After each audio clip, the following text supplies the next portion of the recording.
Le tour du monde des idées, Brice Couturier. Bonjour Brice. Bonjour Florian. Brice qui nous parle depuis le début de la semaine du mouvement punk. Vous disiez que le punk était mort en 1978 et pourtant il y a encore des punks. Vous en êtes là. Ça fait longtemps. Moi j'étais New Wave honnêtement. Non, oui, le paradoxe du punk, c'est qu'il a été une conflagration, un bref moment de déchaînement, la flambée de colère issue d'une immense frustration et qu'en même temps, il a engendré une espèce de tradition. Dès 1978, moins de 2 ans après l'apparition des Sex Pistols, le groupe Crass chantait Punk is Dead. Et pourtant, aujourd'hui, il y a des punks dans toutes sortes de pays, souvent très éloignés de la culture ouvrière britannique au sein duquel est né le mouvement. Au Vietnam, par exemple, il y a pas mal de punks et ils sont très ressemblants. En 2011, la police indonésienne de la province d'Aceh a mené une véritable chasse aux punks, accusés, je cite, de menacer les valeurs islamiques. Des dizaines de participants à un concert ont été raflés, rasés, ils ont été réhabilités dans des camps aux conditions de vie strictement militaires, tandis qu'on leur infligeait un retour sur le juste chemin moral et religieux à coup de lecture obligatoire du Coran. Le punk est mort et pourtant il est bien vivant. Ses promoteurs voulaient abolir toutes les traditions et malgré eux, ils en ont inventé une. On a même vu cette chose inimaginable, les Sex Pistols se reformer pour quelques concerts en 2007 dans leur formation originale, c'est-à-dire que Glenn Matlock retrouvait la place de bassiste que Sid Vicious lui avait prise 40 ans plus tôt.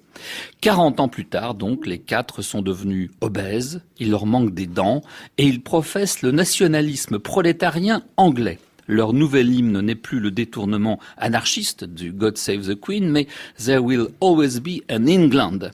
L'an dernier, Johnny Rotten, qui est d'ailleurs redevenu John Lydon en prenant la citoyenneté américaine, faisait l'éloge de Donald Trump et du Brexit.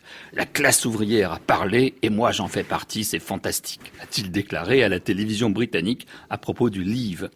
Commentaire de la revue Outline, Johnny Rotten aurait détesté John Lydon.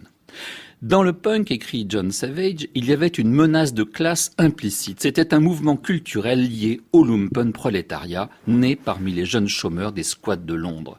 Même sa haine des hippies avait un contenu de classe. L'optimisme naïf des enfants fleurs reflétait en effet les valeurs des rejetons d'une bourgeoisie qui accédait aux études supérieures, même s'ils ne les terminaient pas souvent. Les punks, eux, ne faisaient pas d'études, ils ne croyaient pas au lendemain qui chante, mais exhibaient l'ennui d'un quotidien désenchanté dans une ville, Londres, à l'époque misérable et apocalyptique. Au slogan pacifiste des campus américains, Peace and Love, les punks londoniens ripostaient Hate and War. À l'esthétique florale, vaguement inspirée de l'art nouveau des hippies, les punks opposaient l'angle aigu, la pointe, leur chevelure hirsute. Ils contredisaient aussi les couleurs tendres ou acidulées portées par les hippies avec une esthétique du noir et blanc.